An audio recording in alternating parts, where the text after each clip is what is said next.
পুরো দেশ থেকে উচ্ছেদ করবে বা ভাগাবে মাওবাদীদের। পশ্চিমবঙ্গের মাওবাদী নিয়ে এটা মুখ্যমন্ত্রী আগেই বলেছিলেন, তারপরে অমিত শাহ এই মন্তব্যকে কি? পশ্চিমবঙ্গে শুনুন, দুটো জিনিস আলাদা আলাদা। একটা হচ্ছে যে বন্দুকের নল দিয়ে ক্ষমতার উৎস, আরেকটা হচ্ছে হৃদয় দিয়ে ভালোবেসে মানুষের উন্নয়ন দিয়ে মানুষকে সঠিক রাস্তায় নিয়ে যাওয়া। এক্সট্রিমিস্ট লোক হয় কেন? যখন পেটে খিদে থাকে বা যেসব জায়গায় ভুল বোঝায়, গরিব মানুষকে ভুল বুঝিয়ে বিপদে নিয়ে যায়।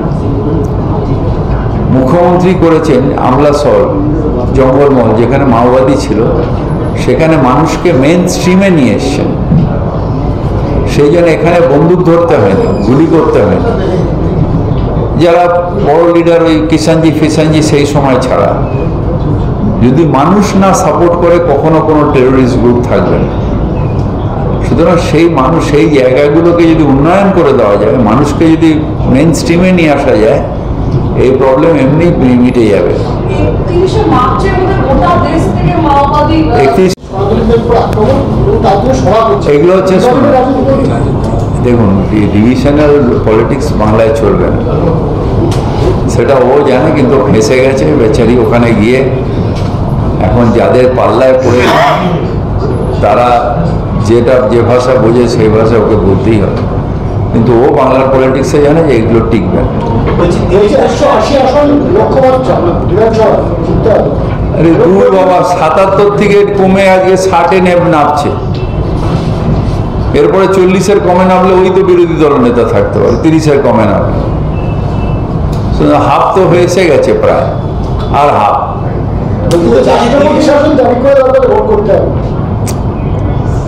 আবার বলি, পাগলে কিনা বলে ছাগলে কিনা।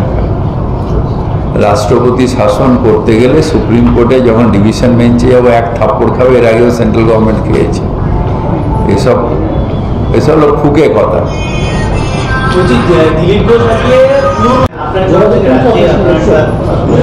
এটা তো আমার জানা নেই, কারণ আমার সাথে কোনো কনসার্নই নেই। এটা কি ব্যাপার আপনারা যদি বলেন, আমি জানি না কি জন্য। আমি তো পুলিশ মন্ত্রীও নেই, পুলিশও নেই, আমি জানিও না। না না, সেসব আমাদের ব্যাপার, যারা আমরা সরিয়ে নিয়েছি অলরেডি। পাইপলাইন নিয়ে কোনো সমস্যা নেই। মারা গেছে তাদের একজন বর্ধমানের বাসিন্দা, কোথায় গিয়ে মারা গেছে, তাদেরকে বাড়িতে এসে জামুরিয়াতে নগদ 5 লক্ষ টাকা ছিল, কিন্তু ক্যাশ দেওয়া হলো 5 লক্ষ টাকা ক্যাশ দিয়ে গেছে। কিভাবে ক্যাশ দিতে, তারা তো বিপাকে পড়েছে। এটা হচ্ছে তাদের উচিত হচ্ছে লোকাল থানায় ইমিডিয়েট একটা কমপ্লেন জানানো, লোকাল থানায়, যে আমার কুম্ভতে মানুষ মারা গেছে, এই লোকটা এসে আমাকে 5 লাখ টাকা দিয়েছে, এর অফিসিয়াল অথেন্টিক কি। মোদি সরকার তার এরা কি বলে ইডি, তারা 5 লক্ষ টাকা ডোনেশন নিলে ঝড়ে, আর 5 লক্ষ টাকা ক্যাশ তো ট্রানজাকশন করাটাই বেআইনি। সে লোকটা ইউপি থেকে নিয়ে এলো কি করে, ইডি কেন দেখলো না? এটা প্রথম প্রশ্ন। এটা ইমিডিয়েট একটা ইয়ে করা উচিত, ওনাকে একটা থানায় অন্তত কমপ্লেন ফার্স্ট জমা দেওয়া উচিত।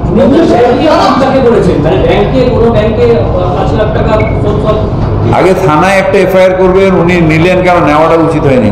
ওনাকে ধরে নিয়ে ঘাড় ধরে যে লোকটা আছে তাকে নিয়ে থানায় যাওয়া উচিত ছিল। তো যাই হোক, সেটা মিটে যাবে, আগে থানায় একটা কমপ্লেন তার করা উচিত। সবার পেটে ভাত, যেটা মুখ্যমন্ত্রী করেছেন, সবার হাতে কাজ। ওই ওখানে জঙ্গলমহলে মাওবাদীদের বন্দুক না ধরে মানুষ, কি পুলিশ যেন করেছিল ওটা, ওই পুলিশ, ওখানে ওদের কাজ দিয়েছে বেকার ছেলেদের। এইভাবে মানুষকে ইয়ে করতে হয়, মানুষকে বিপদে যাতে না যায়, তার জন্য তার মানুষের পেটের ভাতটা হলো ফার্স্ট। কানেক্টিভিটি, প্রচুর ছেলে এখন জঙ্গলমহল থেকে এসে এখানে কাজ করছে। এখন বেস্ট প্লেয়ার্স অফ বেঙ্গল হচ্ছে জঙ্গলমহলের ছেলেরা। এই কাজটা মুখ্যমন্ত্রী করেছেন বলে যে জঙ্গলমহলে মাওবাদী নেই। কারণ যতদিন অনুন্নয়ন থাকবে, যতদিন বঞ্চনা থাকবে, ততদিন কিন্তু এরা থাকবে। একটা গ্রুপকে আপনি মেরে দিতে পারেন, আবার আরেকটা গ্রুপ উঠবে। কিন্তু আপনি যদি মানুষকে মেন স্ট্রিমে নিয়ে আসেন, যদি আপনি বঞ্চনা না শিকার যাতে কেউ না হয় যদি দেখেন, যদি সবার পেটে ভাত থাকে, সবার হাতে কাজ থাকে, তাহলে কেউ আর এই এক্সট্রিমিস্ট হবে না, মাওবাদী হবে না। সেটা হচ্ছে যে আজকে রাস্তায় কাজে উদ্বোধন করতে গিয়েছিলেন, তো যখন মহিলারা বলেন যে আপনি কেন এসেছেন, আপনি এমএলএ না এমপিও না, তখন ওনাদের বাদ তুলে গালিগালাজ দিয়েছে বলে অভিযোগ। পাল্টা উনিও হাতটা থেকে এটা নিয়ে আমি যাকে ভালো আছে, ভালো থাকুন, সবাইকে অ্যাডভান্স। আইপিএল এর খেলা একজনের করলো, উনি কলকাতাগুলি জানিয়ে দিল যে আমরা দুটো ইভেন্ট একসাথে করতে পারবো না, তারা শিখতে ওয়ান। পুলিশের কি ব্যর্থতা মনে করেন? না, এটা আমি পুলিশের ব্যর্থতা মনে করি না, কারণ ল অ্যান্ড অর্ডারটা সব থেকে ইম্পর্টেন্ট। আর এখন এরা যেভাবে উস্কানি দিচ্ছে, যেভাবে ল অ্যান্ড অর্ডার নষ্ট করার চেষ্টা করছে, কলকাতা পুলিশ তার নিজের ডিউটি করেছে। বলছি আজকে তো অধিকাংশের পতাকা মানে কলকাতাগুলো করলো, মানে কিরকম চলে স্যার অধিকাংশ কলকাতাগুলো পতাকা পড়েছে, কোন পতাকা এইটা কি কি হিসেবে দেখছেন? আপনি দেখছেন কেন? এটা আমার দলের ব্যাপার, যারা ওর সাপোর্টার তারা করেছে, অসুবিধে কি? আর অজিত চৌধুরী দাবি করছে সাংবাদিক বলবে তো ওকে নাকি পুলিশ সুপার জেল থেকে আসামি ছাড়িয়ে খুন করার চেষ্টা করা হয়েছিল, এবং ওকে নাকি চেষ্টা করেছিল সেই মতো একজন আসামিকে জেল থেকে বেরো করা হয়েছিল ওকে খুন করার জন্য। তাকে অজিত চৌধুরী কিন্তু নিজে জিততে পারে না, হেরো ভূত, ওকে আবার খুন করবে কেন? মরা মেরে কেউ কেস খায়?